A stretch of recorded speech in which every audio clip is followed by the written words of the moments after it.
Welcome to the Inventory Nation podcast, a show designed to bring you the incredible voices and stories of veterinary professionals coast to coast, all while helping you to manage and control your inventory. I'm your host, Nicole Clausen, coach, advisor, and champion for veterinary teams and their inventory. Joining you live from the mountains of Montana, welcome to the show. Welcome back to the Inventory Nation podcast. I am so excited that you're here, and I cannot wait to introduce you to this week's guest. Emmitt is a very dear friend of mine, and him and I can talk inventory and systems for hours. So I know this episode is going to just be so juicy and so helpful. So Emmitt Nantz is the Chief Operating Officer at Galaxy Vets. Prior to that, he was the Director of Customer Success at IDEXX and the CEO of SmartFlow. Not only that, but he was the Process Improvement Manager at Banfield for quite a number of years. Emmitt also has 18 years of experience in vet med, so it's pretty safe to say he knows his stuff. Welcome to the show, Emmitt. I'm so glad you're here. Thanks, Nicole. It's great to be here. I just want to make one correction. I was the COO at SmartFlow, not the CEO, but I worked with Ivan, who was the CEO. But yeah, I've got some experience in this space, and I agree. Love talking inventory. Whoops. Sorry about that. So he was the COO, not the CEO. Thank you for the correction. No problem. So tell us your story. How did you get started in vet med? What's your journey been like? I started in vet med about 18 years ago, like you said. At that point, I was doing my MBA program and had an entrepreneurial startup. I grew up in agriculture in Eastern Oregon. I was living in Portland at that time, though, and was working in a vegetable startup that was going on. That didn't work out, but one of my colleagues in the MBA program was one of the initial founders at Banfield, and she turned me on to Banfield as an opportunity, and I started by managing one of their hospitals in the Portland area. That really started to fit. I found that my skills complemented the veterinarian really well. My fortes in the business side and the operations side. And so that fit really well. I then grew in Banfield into reporting and analysis, a lot of financial analytics, and then continued to grow into large scale process improvements. So I got my Lean Six Sigma black belt, project management design, and started to tackle situations at Banfield across 500-600 hospitals at that time it was really about root cause problem analysis and then creating systems that could actually remove waste and redundancy in the hospitals. So it was a lot of fun. I continued to grow through that. And when I left Banfield, I joined SmartFlow as the COO because I was doing a large project at Banfield that SmartFlow digitized. So I was doing a manual version of how do we manage process flow and pet flow in hospitals. Then I saw SmartFlow as a digital version of that, and I was so excited, and I loved what it was bringing to the space. So I joined that. That was acquired by IDEXX, and I joined them to manage software implementations across about a dozen products and a large team. And I'm now joining Galaxy Vets recently as the COO, because we've got some really cool stuff that we want to do there as well. That's awesome. So I think it's so cool because, I'm not sure if the listeners know, but very long time ago, I also worked at Banfield. And so I think that Em and I worked at Banfield at the same time. And so I think I experienced some of the changes that he implemented. So I think it's just kind of like cool to think about that. And then also, I just want to touch on the root cause analysis for a second, because Sure. I think that is so helpful that a lot of people don't really, it's just something so helpful to think about, because I think about even just like the simplest thing to ask, like the 5 whys, what really is the problem here? And I was like, there's like this one example that's like, my tire went flat, right? And so it's like, why did that happen? Because there's a nail in my tire. Okay, well, why? Because there was nails on the garage floor. Why? Because the box fell down. And if you just stopped there, you wouldn't you just sweep up the nails. But if we go a little bit further and we ask why again, why did that box actually fall? And it's because the cardboard had eroded because it was wet. Well, why did that happen? Because the roof was leaking. So it's like, if we had just not really dug any deeper, we're just going to sweep up the nails and say all's good. But in reality, our roof is leaking. So I think it's so helpful. I love the 5 whys. It's fantastic because the inverse of that, what you see often is we just jump to solution, and we're adding a solution on top of a solution on top of a solution. We end up with this thing that we're doing. And if you ask, why are you doing it? We don't really know why we got to where we're at, but this is how we do it. And there's no time to stop and think about it. But if you do take that time to say, wait, why, and you get to that root cause, then you create solutions that are actually going to solve the problem and be sustainable. Yes. And I think a really good start to that is hang out with a 3-year-old, because all they ask is why, why? So just, if you're going through your practice, imagine that you're just like a 3-year-old being like, why? Right? Because so many times I feel like we're like, why do you do something? And it's like, I don't know, because we always have. So right. I love that example. I've got 2 kids that are 8 and 10, but yeah, those questions and those conversations where they keep asking why, and then you get to a point where you're like, well, I don't know why. Yeah, it's a good challenge for sure. I like that. My nephew goes, so he's 3, so that's kind of why. And so he'd be like, why?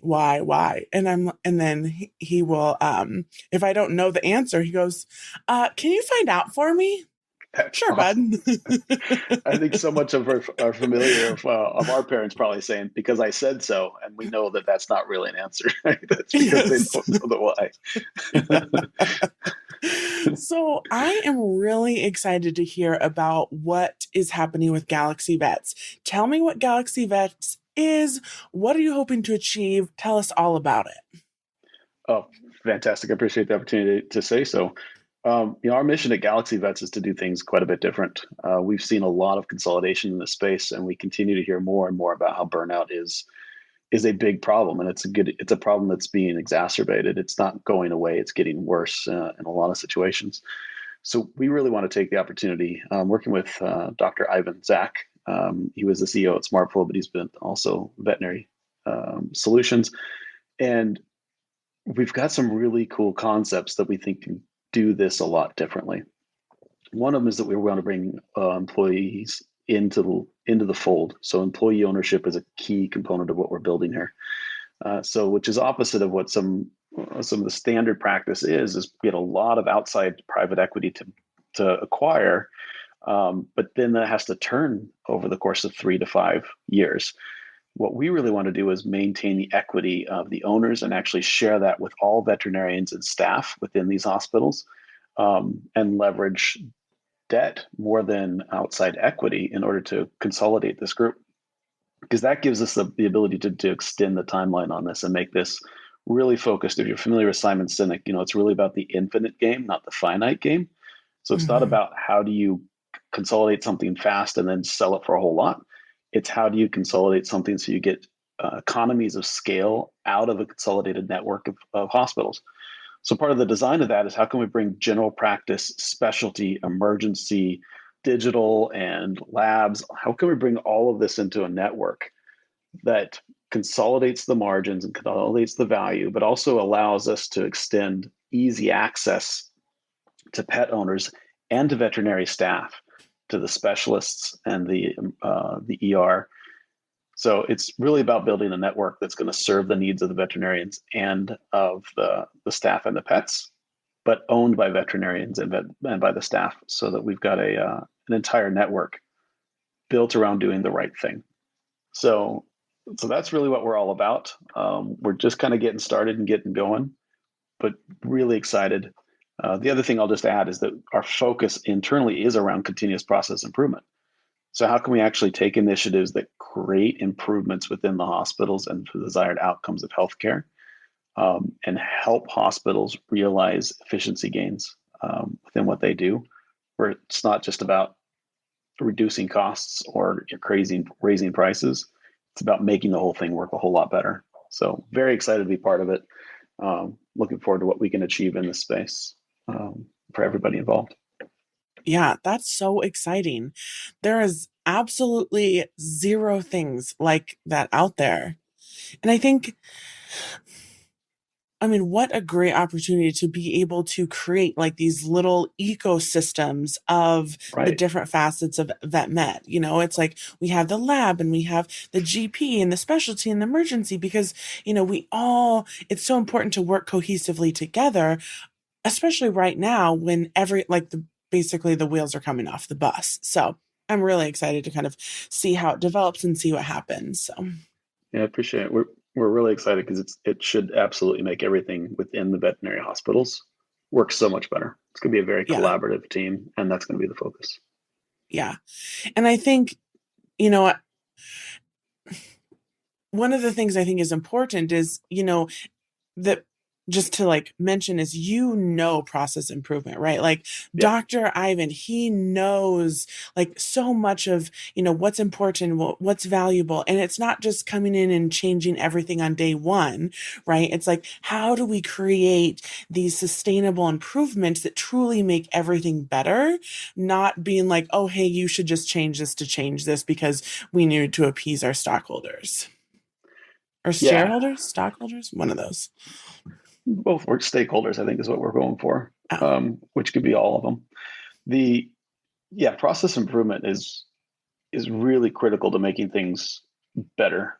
Something I hear a lot about. Well, Galaxy Vet's mission, social mission, is to reduce burnout. There's just no need for it, and the mhm. basis of that comment, there's no need for it, is what we see oftentimes is that we extend the person. So in veterinary medicine, the value is created by the service delivered. The service delivered is engagement with the veterinary teams, the doctor, techs, and the front staff. And so when we need to raise the value delivered or raise the revenue generated, most often what you see is that we extend the individual. And so we'll just use the doctor as an example. It's difficult to allow the doctor to take PTO, or maybe they work extra shifts, or they work multiple shifts in a row. And they see, they got the capacity to see 15 pets in a day, and they're seeing 18 or 19. They're trying to squeeze more in. At the end of the day, we see a lot of staff work extra. So if you close at 6, you're there till 8 or 9, trying to finish things up, capture the notes you didn't do in the early part of the day. All of those things is like the extension of the individual. But process improvement is about actually eliminating the waste and redundancy within the workday and adding predictability such that you can do more in less time and in a very predictable fashion. So my focus has always been on reducing all of those barriers that, when not removed, we are forced to extend the person of the individual. So that's where process improvement is critical to me. I've done a number of projects like that in hundreds of hospitals, um, with really good results. I've shared with you before, Nicole, my favorite thing the entire 18 years I've done here, been in this industry, is when a doctor said, "Thank you for bringing this to the hospital because now I get to go home and have dinner with my kids." That was the most rewarding thing I've ever achieved in my life. And I want to do that again and again and again. And Hmm. process improvement and focus on those designs is what gets those types of results. Yeah, absolutely. I like one of the terms that I always think about is unintentional chaos, right? When you have um just like day to day being in the practice, it's chaotic enough, right? You have like walk ins, you have like owners are calling, like, it's just chaos. But then you have kind of this unintentional chaos when you don't have processes or procedures in place. And a lot of Mm-hmm. times, when I say like processes or standard operating procedures, people want to throw the book at me, but it's not kind of like these rigid guidelines that you have to follow, but it's actually a system that's created that supports you and like leverages all these other things to help make things easier for you. And like just an example that I think, if you're listening, if you're like, "Ooh, how does this actually come into play?" is think about if you don't have a pricing strategy and you kind of like order a new product, like special order, and like Mrs. Jones is in exam room 2 or lot number 5 if you're still curbside. And they're like, okay, Mrs. Jones needs this right now. And you're like, okay, wow, how do I price this? And you're like, I don't know. What do we normally do? And then somebody's like, I can't remember. What do we do? What did we do last time? And then we have to like go through like 4 different people and we're like, what do we do? And there's like this like kind of like panic and anxious moment, right? But that is unintentional and maybe doesn't have to happen. If we had kind of these outlines that says, okay, maybe it was priced when we purchased it, maybe it was set up before we, when it was ordered, or we have kind of these guidelines to how we're going to price things and it's written so that everyone can reference it and we kind of all know what's going on rather than having to kind of hit the panic button every time. So that's just kind of what I think about when it comes to like processes and really making things easier. Absolutely. Yeah. If I sum the desired outcome of continuous process improvement into one word, it's predictability. Yeah. I think all of your listeners can kind of resonate it, especially in the inventory space. We spend a lot of time in reactive mode Mm-hmm. versus proactive mode. Predictability gives us that chance to be proactive and planful. And you guys, everybody listening should be able to say, yeah, when I know what's coming, I know how to engage it. When I'm reacting Yeah. to something, everything inside me is tense, right? Mm-hmm. So how can we build predictability into most of what we do? And when I say most of it, like if you say 85% of it's predictable and planful, I know what to expect. Well, it's a lot easier to handle that 15%. Yeah. But come back to that burnout concept. When you spend 90 to 100% of your time in reactive mode, Oh, it's going to tear you up, chew you up, and spit oh, you out. So yeah. Your nervous system is going to be like on fire all the time. all the time. And that's not just Yeah. while you're at work. You take it home with you too, because it's not done just because you went home. So how can we create predictability and finishes? Some of the design in process improvement is what we call the definition of done. How can you define what done is and know that it's done and build that into the Mm-hmm. process? And then you could put controls in place too to say, okay, it not only did we do it, it's still working. It's continuing to deliver predictable results and we know what it's doing. So it reduces stress, which is really, really important for everybody, even Yeah. in your daily lives. You shared a few times just with your inventory concept about going to the store and buying an apple every day versus going and buying a bag a week. Mm-hmm. By buying a bag a week, you've created some predictability in your system, right? Yeah. Another thing, like setting up auto ship, right? Like I have my dog food set up on auto ship because my dogs are predictably eat the same amount of dog food. And so every 2 weeks, I have 2 giant boxes on my doorstep, and so that's predictable. It's something I don't have to think about. I don't have to worry about it. I always know.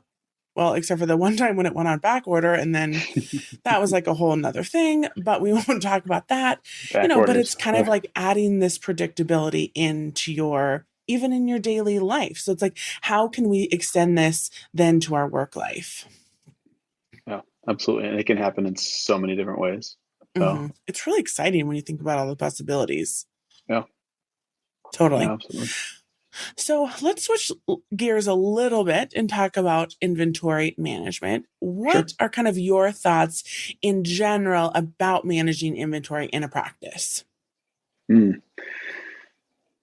General thoughts is a whole lot better way to do it than what I see in most organizations. Most hospitals that I've engaged are fairly consistent. We use a want list. We use a whiteboard, like write down what we've run out of or what you think we need. And then, so to what we were talking about a little bit ago, it's very reactive. And that just adds to that stress level we talked about. I admire, but also sympathize with inventory managers because so much of what they do is the balance of don't spend too much and don't make anybody mad and don't Right. run out, right? So, which are two opposing forces oftentimes, and that's just not necessary because inventory management in veterinary hospitals, it's really about replenishing the inventory you consumed. And to do so in a very predictable fashion can make it a very easy engagement. It doesn't have to be so complicated and so reactive. My personal thoughts is you cannot run cost of goods at an arbitrary target, because cost of goods is very different for every hospital. Because you think about cost of goods, what rolls into that? There's your price points, right? Because that's the difference of the margin which drives cost of goods. But also, it's what's the sales mix? If you're doing a ton of service sales compared to your goods sales, well, then your cost of goods are going to be low. But if goods makes up a large portion of your sales, then your cost of goods are going to run higher. What kind of products are you using, and what are the margins on those? What's the market price for those? So many variables go into cost of goods that you can't just say, I need this hospital run at 18%. And if you're not, Mhm. you're failing. And I've seen a lot of times where you just set that expectation and say, I think you've mentioned this a number of times, Nicole, on your podcast, but you'll see oftentimes they'll say you could spend 18% of last week's revenue to buy this week's goods. You're like, okay, so then you're forced into a decision to say, okay, I'm going to buy this stuff, but not this stuff. And then you run out of that stuff. And so next Mhm. week you have to spend your allocation to replenish the stuff you should have done last week, which only puts you more in the hole. And it exacerbates the problem over time, and you keep running out of stuff. So back to my comment about, what you can spend and not making people mad, and that's the space that inventory managers tend to live in. It's not necessary. In my opinion, you can use data and predictability to replenish the products that you've consumed and make sure you have enough on the shelf to service the needs of your hospital in the service mix that they have. And then Mhm. your cost of goods is optimized. There's another thing that I tend to get on a soapbox about, I might be right now, but is you can't maximize or minimize. Because when you maximize something, you're screwing something else up, because there's multiple variables in any decision. And if you minimize costs, for example, then you're foregoing service, or you're foregoing labor costs because you have a bunch of extra labor associated with trying to keep up with things when you stock out. So you need to optimize a target. So if cost of goods is your target, you've got to take in consideration all of those variables and optimize it for your hospitals.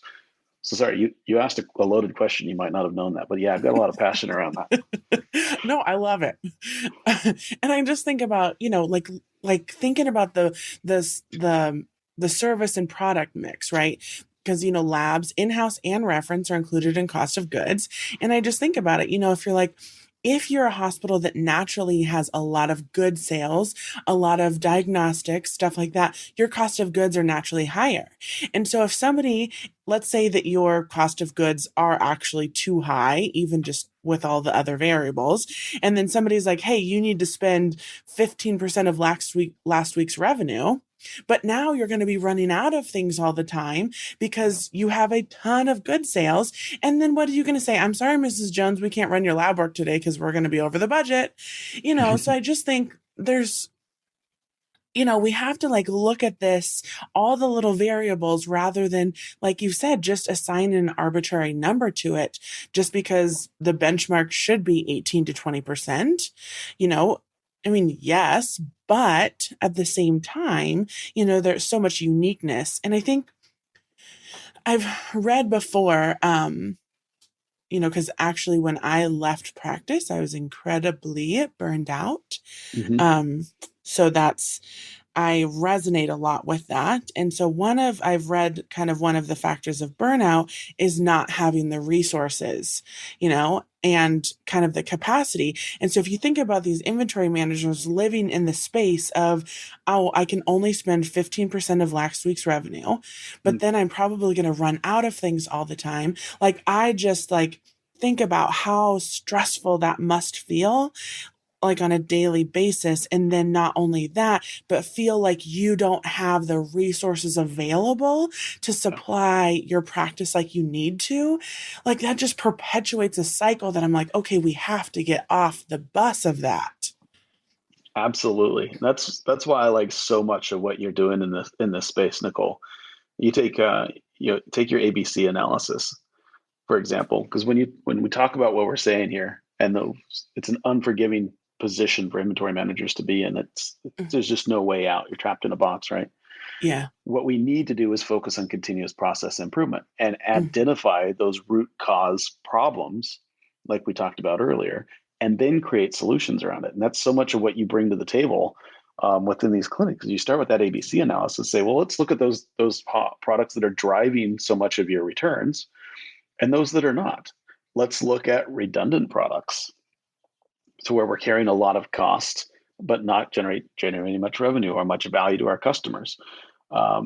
Let's look through waste or excess carry and all the cash that's tied up on the shelves because we're ordering 6 months of inventory at a time. Just reviewing that type of stuff, and coming up with a plan of how do we optimize our cost of goods and our returns here, but in a way that's predictable. So Mm-hmm. you go to that root cause. What's causing this to be high? The solution is not cut costs. The solution is what's causing it to be high that's not necessary. Where do we have redundancy? Where do we have waste and lack of predictability? And then, leveraging data. You've got a lot of information from your PIM systems or from your order histories to be able to give you a really good sense of predictable demand on these Mm-hmm. goods. And so, yeah, that's why I'm so excited to work with you on things, because it does that root cause analysis and it creates the systems that drives predictability to make things so much easier and optimized for the clinic. Yeah, thank you.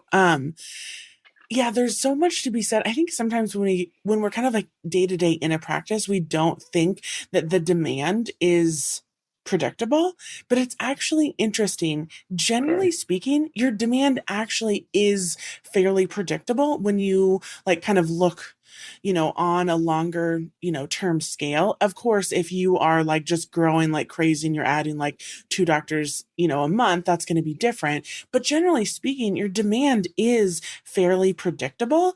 It is. And I just remember when I was like first learning about reorder points way back in the day in a galaxy far, far away, I like added reorder points to my syringes, my 3cc syringes. And it was like, I think it was when I can't even remember now, but I think it was like when I had 3 boxes, I would order 5.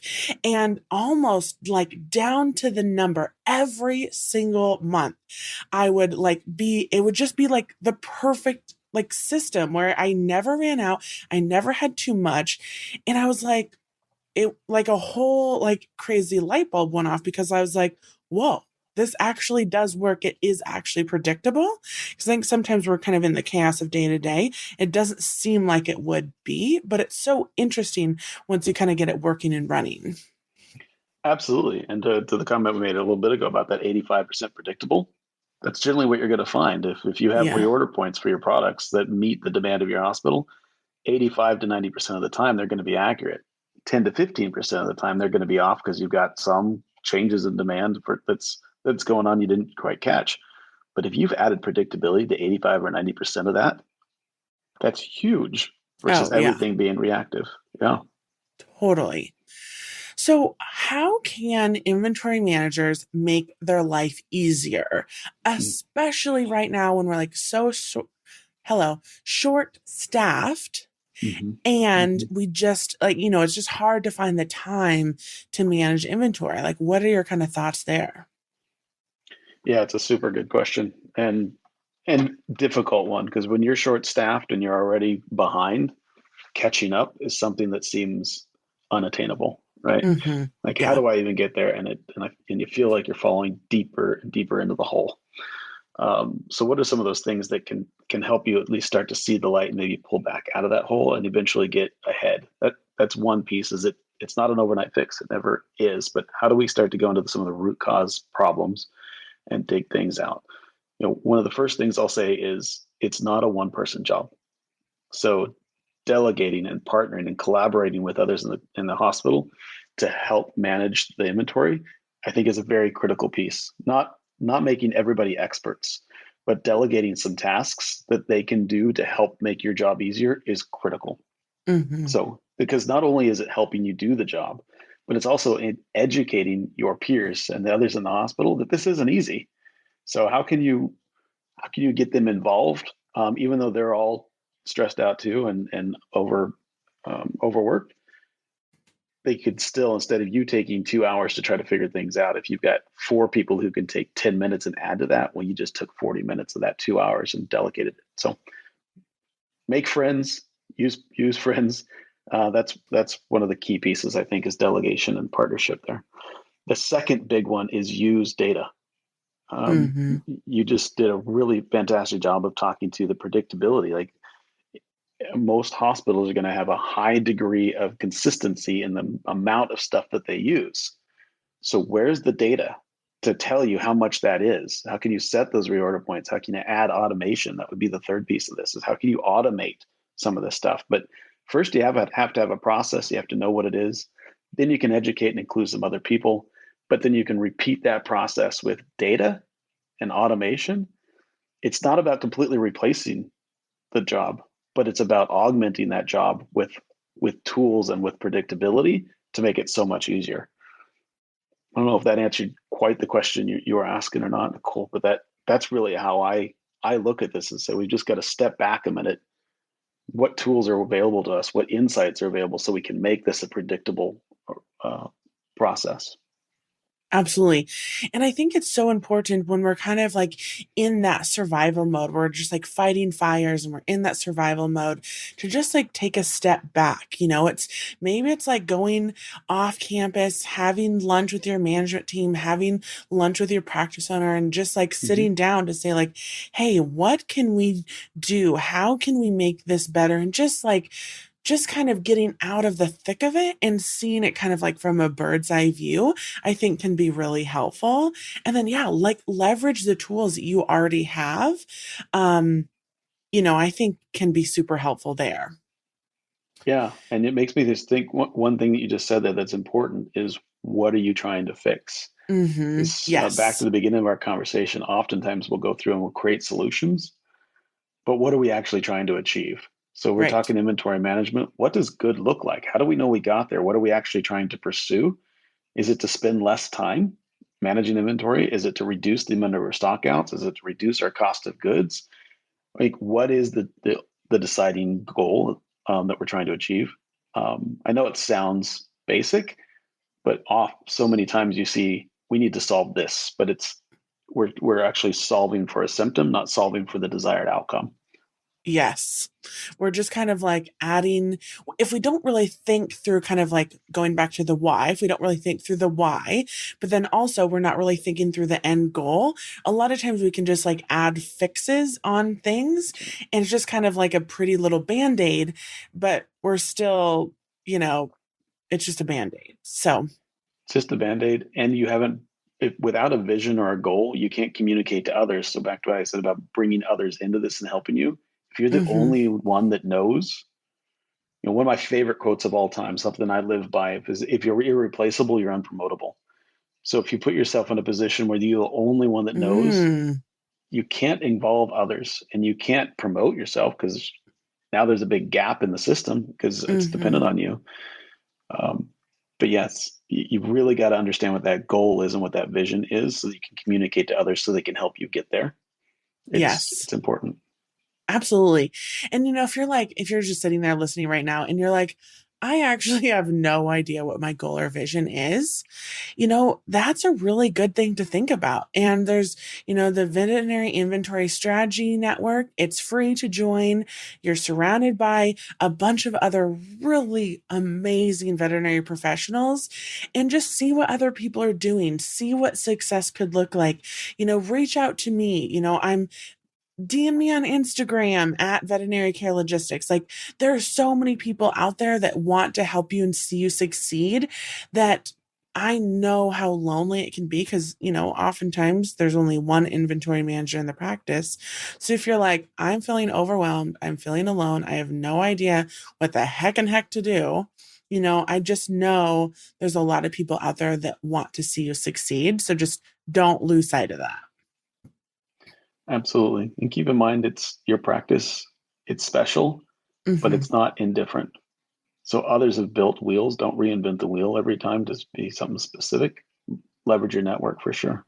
Yeah, absolutely. So many practices are like just super, super, extremely overloaded.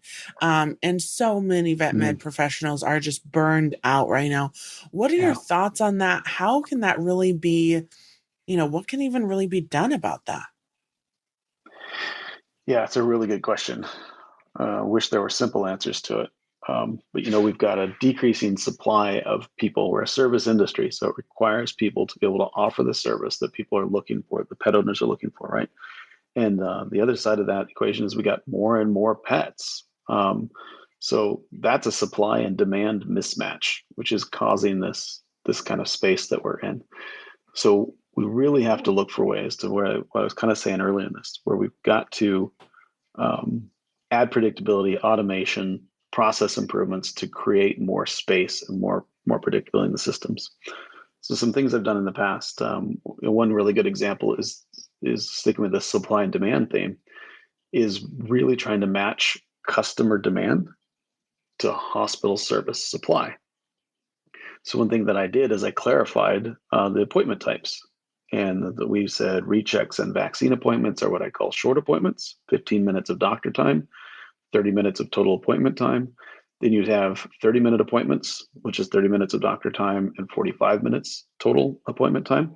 And you can start to schedule those on the hospital schedule. And the third appointment type was actually a drop-off type appointment. So how do you leverage the backside of the hospital, which I'll come back to. But the scheduling, supply and demand scheduling pieces, if you could say what type of appointment is it, it should take this long, and schedule those so 15 and a 30-minute appointment fits really nice into 60-minute blocks throughout the day. But then to complement that, that's doctor scheduled doctor time. But if you have two technicians working with a doctor that the doctor can alternate back and forth with, so the doctor can spend 15 minutes in this appointment with this technician that actually has to go another 15 minutes to finish up that appointment. But the doctor gets to take the second technician and start the second appointment. And whether it's 30 or 15 or 30 minutes, the doctor's time is scheduled. And the two technicians spending an extra 15 minutes per appointment can allow that doctor to bounce back and forth. You have a very predictable schedule. Mm-hmm. And it actually increases the total capacity. You could take the space within the vet the exam room and divide and conquer. So part of what I'd suggested was that the doctor's engaging the customer and stays kind of engaged there while the technician is capturing the notes, building the treatment plan, pulling the medications together, restraining the pet.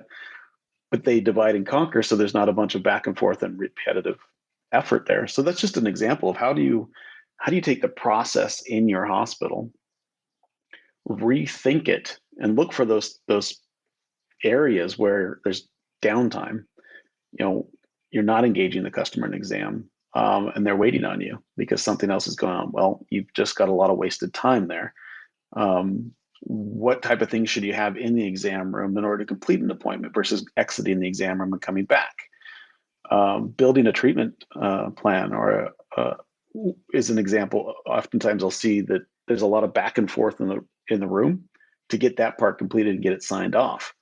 A lot of downtime and wasted time. But if you take one exam and you say there's 10 minutes of extra back and forth or getting things, and then you multiply that by 10 patients in a day, well, there's 100 minutes. There's over an hour of time that you could recapture.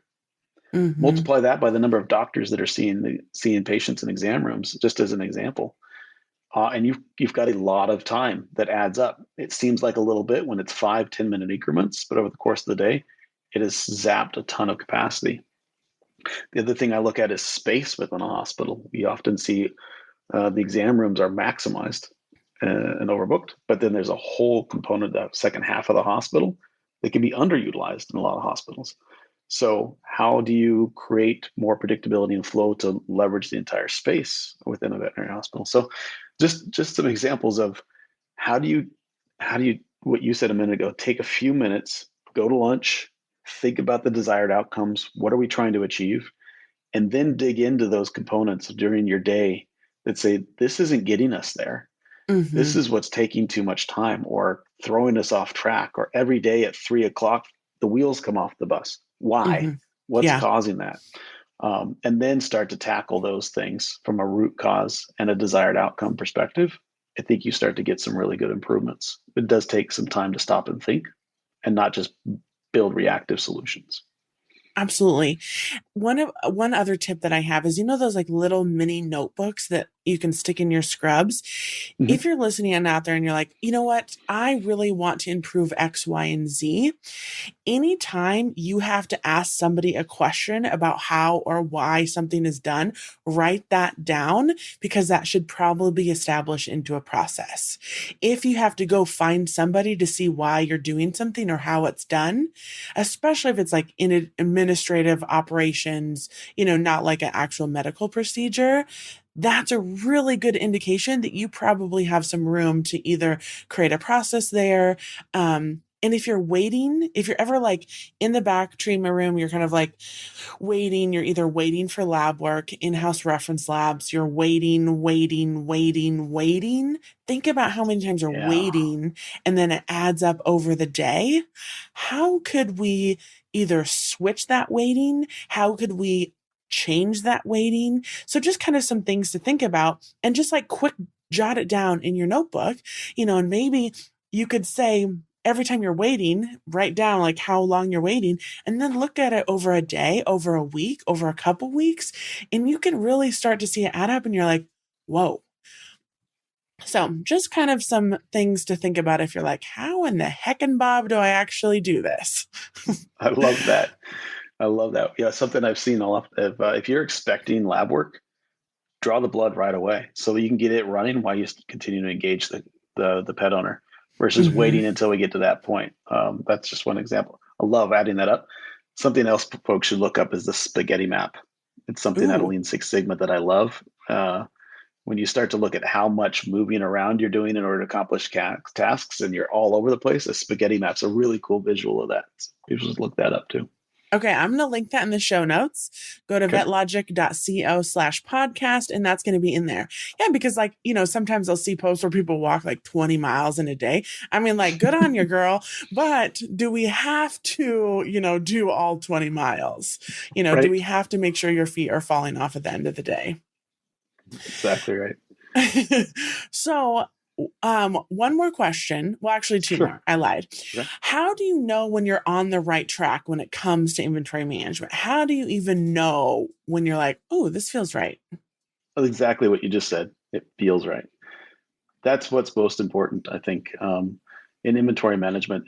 Back to that concept of optimizing inventory replenishment to meet the needs of the hospital. I guarantee everybody listening to the show knows what doesn't feel right. Yeah. They've been there, done that. Even if it's operating good right now, they'll be able to tell that it does feel good. But everybody knows what doesn't feel good. So there's certainly some metrics you can use. So there's comparative cost of goods. I like to track how many stockouts. I think that's a real key indicator. So if it's not back order induced stockouts, it shouldn't have happened. And so you ran too low or you didn't have predictability, there was something going on. And then that's just going to reinforce that reactive situation. We all know what reactive ordering does. We're reacting to something stocked out, which means somebody didn't get what they needed, or somebody got upset because we stocked out and couldn't prescribe what was needed. We shouldn't be feeling that type of anxiety around inventory management. We should feel confident that we have what we need majority of the time, and we've got some type of a process or a system that allows us to maintain that without being stressed. The other really good indicator, Nicole, is if you're managing inventory, you should feel comfortable being able to take a vacation and not Yes. having someone ping you. Mm-hmm. That's success. Yes. Yes. 1,000% yes. If you're listening, I want you to be able to take a day off, take a vacation, and not have to have basically PTSD when your phone dings because something ran out. And Absolutely. also give yourself grace because you're never going to never not run out of something, right? Oh, If you yeah. never, ever, ever, ever run out of something, that means you're probably overstocked and you have too much on your shelf. So if you run out, give yourself a little grace That's and right. always ask, why did this happen? What can I do going forward to maybe improve that, right? So maybe it's a reorder tag. Maybe it's, there's a lot of different things it could be, but just remember the goal is to never, ever, ever, ever not run out of something, if that makes sense. I don't know if I said that right, but you know what I mean? We know what you Um, mean. yeah. But it's striking that balance, right, between having what we need, caring for our patients, and kind of optimizing our inventory costs. That's right. Yep. That's what success looks like for sure. Absolutely. Okay, last question. Do Okay. you have any advice for newer inventory managers or veterinary professionals who are like, ooh, I'm really resonating and I want to set up some systems and processes in my practice? Do you have any advice for them? It kind of feels like you're setting me up, Nicole, because the best advice is to work with Nicole, right? That wasn't my goal there. I know that's not what you were shooting for, but that is the best advice. I mean, Nicole's been doing a lot of work for a long time, helping hundreds of practices. So just even a simple ABC analysis to understand what the makeup of the products in your hospital looks like tells you what's important, most important, and least important. Because you've got products that you should not run out of because they're high revenue generators or they're high demand for your customers and customer satisfaction. So the value recognition, right? And then you've got some things like you can run out and it's not going to break the hospital or make anybody mad. Those are less critical. You also have very expensive items that you should probably turn frequently. Mm-hmm. So you're not putting $100,000 on the shelf. You should have $10,000 on the shelf and just turn it frequently. Because those are also high shrink type items, and you don't want to have so much volume that things disappear and you don't know why or where it went and you can't keep track of it.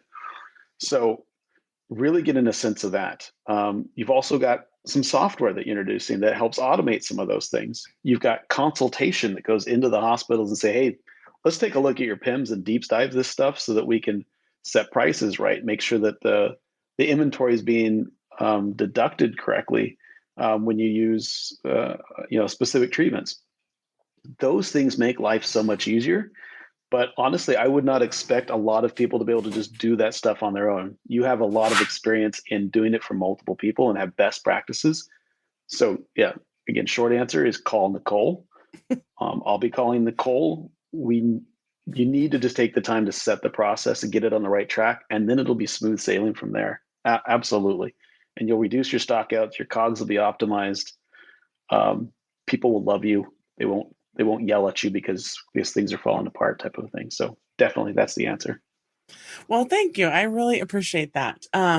Yeah, doing an ABC analysis is so interesting for me because a lot of times we'll find like a product where, unbeknownst to them, because you have to order it in a certain quantity, you have like a 3 years worth of supply on the shelf or like a 4-year supply. Or I'll find items where for whatever reason the price never went up. And I'll find these items where the cost is higher than the item's price. And so it's just I just love it because you can find all the information. And I mean, who doesn't love a good data informed decision? So, there's that. I love data informed decisions. Right. Well, and so many hospitals, you see them ordering every single day. You shouldn't have to order every single day and be reacting every single day to stuff. You should be able to use, defined processes like cycle counts to engage your important items frequently, less important, less frequently, and just kind of put a cadence to it. You've got a system and a process that can certainly make things easier, more predictable. So it doesn't have to be a struggle. It doesn't. To sum up this episode, inventory management does not have to be a struggle. There is a better way. So it is a better way. Well, Emmitt, thank you so much for your time. Thank you so much for joining us. I love this episode. I love talking with you. And I just appreciate all the knowledge and all the just, good energy that you bring to the space. Well, thanks, Nicole. I really appreciate you bringing me on. My pleasure. Yeah, all absolutely. Right. Thank you so much for listening to this episode of the Inventory Nation podcast and spending your time with me. I know your time is valuable and in short supply, so it truly is an honor. If you've enjoyed this episode, please subscribe or leave a review. Be sure to visit vetlogic.co/podcast to access the show notes and discover additional links and resources. See you next time.